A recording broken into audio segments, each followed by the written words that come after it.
All right, hello. My research is going to focus on the content knowledge, the mathematical content knowledge of educators. And so I've done a lot of digging through what's available, and Deborah Ball she has written a lot about content knowledge. And so my first two choices are either written by her independently or are co-written with her. And so the first article that I read, it didn't have as much information as the second article that I read, but it was still valuable. And so the title was "What Math Knowledge Does Teaching Require?" by Deborah Ball and Mark Thames. And so the purpose of the article was basically the authors wrote the article to inform anybody that was interested in math education about the knowledge and the types of knowledge needed by mathematics educators to be successful and promote learning within their classrooms. And so almost all of this particular research was focused on teachers that were already teaching. And so this was qualitative research because Ball and Thames used observations and videotapes, and that was primarily the way that they gathered data, and the observations and videotapes of mathematics classrooms to determine the knowledge needed by any mathematics teachers. And so some of the major findings were that mathematical content knowledge specifically wasn't enough to be considered a good math teacher, and it wasn't enough to really get kids to understand conceptually mathematical content. And so the also findings was it was also takes a math knowledge, not necessarily content knowledge, but a math knowledge that is not traditionally taught in college courses. And so it is the kind of knowledge that helps teachers recognize the many math perspectives that their students have and the understanding of various strategies and ways in which students solve problems. And so this is the kind of knowledge that she debated was either gained through experience or through professional developments where teachers learn to determine misconceptions, to see what students may or may not think before they actually think it themselves. It's the kind of knowledge that helps teachers advance their students or helps them determine questions that they could ask in order to help the kid get where they need to be. Which I found very, very interesting because most people think in order for you to be a good math teacher, you have to know the math, which in this article wasn't necessarily always the case. And so some of the evidence was inside the article, the authors gave examples of a teacher's classroom, specifically Miss Nash. And Miss Nash, she understood the mathematical content, but there were times during activities or tasks that she would become overwhelmed and frustrated because she had this idea that her students would struggle because she could see the struggle begin on their faces, but she wasn't necessarily sure how to maneuver her questioning or her thinking in order to help the children become better at the mathematics. And so she wasn't necessarily aware of that special math knowledge, but she did understand the math itself. Like she understood the content. And so at times she would get frustrated and shut down because she wasn't able to get herself out of that situation, or she wasn't able to maneuver her thoughts or her questioning in order to help the children become better or understand the math better. So some of the implications, Deborah Ball and Thames really pushed that there was more research needed to learn more about this math knowledge. And I'm not speaking about content knowledge, but just math teaching knowledge that helps teachers understand the various ways that students might approach a problem or solve a problem. And so once this research was done, they pretty much said, hey, there needs to be more research done about how is this math knowledge developed? How do we take this developed math knowledge and spread it across classrooms for teachers to be able to become better at being a math educator? And so, unfortunately, there wasn't a lot of information necessarily in this one. I think it might have been a start, like maybe somewhere that they began, and then they developed this question about what does it mean necessarily to have this math knowledge, because they came across this information thinking that you needed content knowledge to be a good math teacher, and that would actually help student success, and then realized that it's not just about content knowledge, it's something much more. It's much, much more. And so I'm thinking that I'm going to go and do more research, particularly about this math knowledge, to see if I can find more information, because it does have a lot to do with content knowledge. I think that the content knowledge and the knowledge that she's speaking about, they work together to make a teacher more proficient at what she does in a classroom.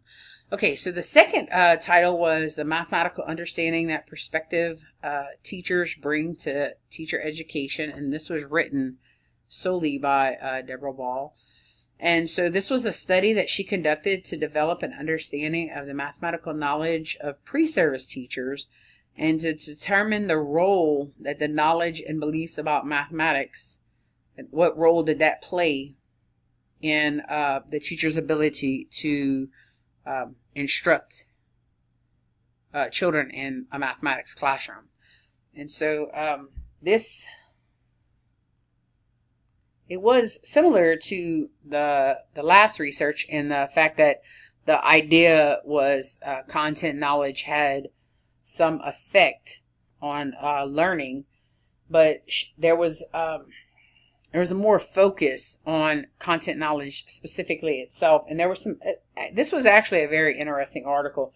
I enjoyed it more than the first one, only because it gave much more information.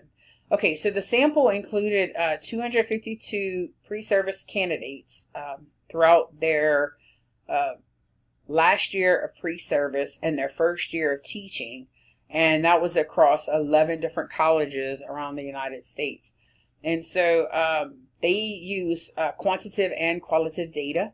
The researchers use questionnaires to determine the number of years that each of these pre-service teachers were in school, and to know the number of years that the pre-service teachers spent in math content classes. But the researchers also use qualitative methods such as observations to determine if the pre-service teachers had the ability to create representations of mathematical problems, and interviews to delve further into the teacher's understanding of math and their abilities, or their beliefs about their abilities as a math educator. And so some of the major findings was that the mathematical knowledge that teachers gain from their pre-service years aren't necessarily considered adequate enough for developing student mathematical understanding, which I found kind of profound, because the idea is that we go to college to be educators, and then the belief set amongst the community is that, oh, that's a teacher and they know what they're doing. But there's so much more to being an educator. And so college itself isn't necessarily going to prepare us. We have to find other ways, or we have to change the ways in which we teach teachers. And so some of the evidence was the sample included teachers who studied education in school and those that had moved to education after receiving a degree in mathematics, which is very interesting. So some started off as education majors and some started off as math majors that moved on to education majors. And so there was both elementary and secondary teachers involved. And so the elementary teachers felt less adequate in their teaching abilities and their understandings of mathematics in comparison to those that taught high school. The high school teachers felt very confident in doing and completing like advanced mathematical concepts. On the other hand, there was a serious lack of conceptual understanding and the ability to teach conceptually amongst both set of these teachers. And so even though the mathematics majors started off in math and they understood the content itself, they weren't necessarily prepared to teach conceptually and to teach children to seriously understand why do we do this and to explain why all of this occurs, even though they could explain the procedures. Like the math majors understood the procedures and they just knew this is the procedure I use for this and this is the procedure that I use for that, which I found also very interesting. And so some of the implications or the conclusions, the researchers found that it was time to rethink some of the assumptions about teachers, and these assumptions have caused some of the problems that the researchers found with the teachers. And so the three assumptions basically have hindered teachers. And so the first assumption, in general, people view traditional school math content such as addition, subtraction, multiplication, division, or simple computation things such as adding or subtracting fractions, and that people view this content as simple and easy.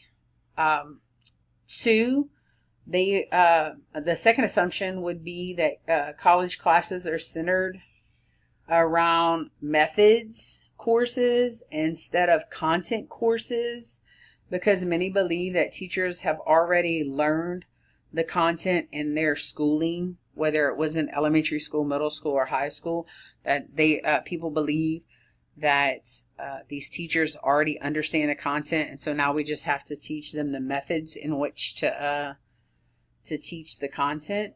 And so lastly, if a teacher majors in mathematics, then this ensures subject matter knowledge. And although those secondary teachers are not necessarily the secondary teachers, the teachers who had studied mathematics first and then became education majors, even though they understood the content itself, they weren't necessarily conceptually aware of what they were teaching, and so they couldn't explain the whys. And so the data show that the mathematical understandings of these pre-service teachers was basically inadequate for teaching math conceptually and for understanding. And so the authors implied that it is time to actually reshape pre-service teaching programs to center around subject area knowledge. And they were speaking in behalf of all subjects and not just necessarily math. And that it was time to develop the conceptual understanding of teachers in order for those teachers to, one, feel more adequate, and two, for them to have the necessary skills to teach children to actually understand and to have deep understanding of mathematics.